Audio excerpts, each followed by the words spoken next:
മുഖ്യമന്ത്രിയുടെ മകളോ മകനോ ആയിപ്പോയി എന്നുള്ളത് കൊണ്ട് പഠിക്കാൻ പാടില്ല എന്നില്ലല്ലോ. അവർ പഠിക്കുന്നു, അവർ ചില യോഗ്യതകൾ നേടുന്നു. എന്റർപ്രണർഷിപ്പ് നമ്മുടെ സമൂഹത്തിൽ അംഗീകരിക്കപ്പെട്ടിട്ടുള്ളതാണ്. അവരുടെ പഠനത്തിന്റെ അടിസ്ഥാനത്തിൽ അവർ ഒരു എക്സ്ട്രാ ലോജിക് എന്ന് പറഞ്ഞ് ഒന്ന് സ്ഥാപിക്കുന്നു. പിണറായി വിജയനെ ആക്രമിച്ച് അപകീർത്തിപ്പെടുത്താൻ ഒരു മാർഗവുമില്ല എന്ന് കാണുമ്പോൾ ശരി, എങ്കിൽ മകളെ ലക്ഷ്യം വെക്കാം.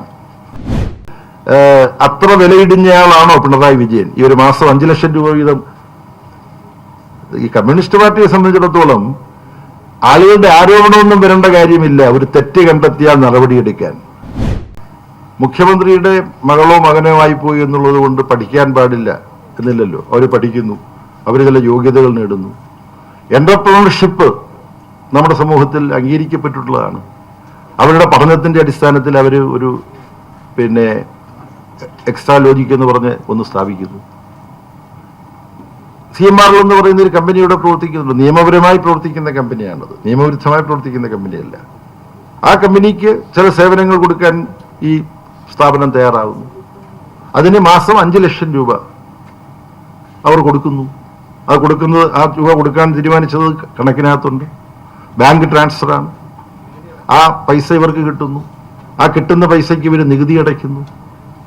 ഇതെല്ലാം നടക്കുകയാണ്.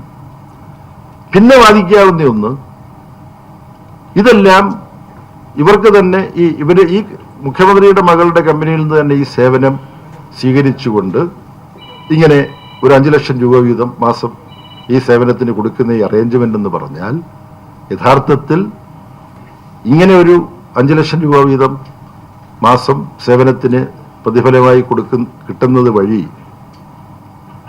ആ വ്യക്തിയുടെ അച്ഛൻ മുഖ്യമന്ത്രിയായിരിക്കുന്ന ഗവൺമെന്റിൽ നിന്നും നിയമപരമല്ലാത്ത ചില സഹായം ഈ കമ്പനിക്ക് കിട്ടുന്നുണ്ട്. അതിനു വേണ്ടിയിട്ടാണ്. അങ്ങനെ എന്ത് സഹായമാണ് പിണറായി വിജയൻ ഗവൺമെന്റിൽ നിന്നും ഈ കമ്പനിക്ക് കിട്ടിയതെന്ന് ഇവിടെ ഇതുവരെ ഒരു സ്ഥലത്തും തെളിയിക്കപ്പെട്ടിട്ടില്ല. ഇതാണ് വസ്തുത. ഇത്ര ലളിതമായി മനസ്സിലാക്കാൻ കഴിയുന്ന ഒരു കാര്യം പിണറായി വിജയനെ ആക്രമിച്ച് അപകീർത്തിപ്പെടുത്താൻ ഒരു മാർഗവുമില്ല എന്ന് കാണുമ്പോൾ ശരി, എങ്കിൽ മകളെ ലക്ഷ്യം വെക്കാം. വളരെ മനുഷ്യത്വരഹിതമായ ഒരു സമീപനമാണ് ഇത്തരത്തിൽ ഉണ്ടാവുന്നത്. ഞാൻ ഈ പറഞ്ഞ ആ കോൺഫ്ലിക്ട് ഓഫ് ഇൻട്രസ്റ്റിന്റെ കാര്യത്തിനാണ് ഞാൻ പറഞ്ഞത്. മുതലാളിത്ത സമൂഹത്തിൽ ജീവിച്ചുകൊണ്ട് മുതലാളിത്തത്തിനെതിരായിട്ട് സമരം ചെയ്യുക. അവിടെ ഒരു കോൺഫ്ലിക്ട് ഓഫ് ഇൻട്രസ്റ്റ് ഉണ്ട്. എന്തിനു പിന്നെ നിങ്ങൾ ഈ മുതലാളിത്ത സമൂഹത്തിൽ ജീവിക്കുന്നു? നിങ്ങൾ ഇതിനെതിരാണെങ്കിൽ അല്ല, അത് സംബന്ധിച്ച് ഇപ്പൊ അന്വേഷണങ്ങൾ നടക്കുകയല്ലേ. അതിന്റെ റിപ്പോർട്ടെല്ലാം വരട്ടെ, അതിനുശേഷം നമുക്ക് ഇപ്പോൾ ഇതിനകത്ത് യുക്തിരഹിതമായ യാതൊന്നുമില്ല എന്നുള്ളതാണ് എൻ്റെ അഭിപ്രായം.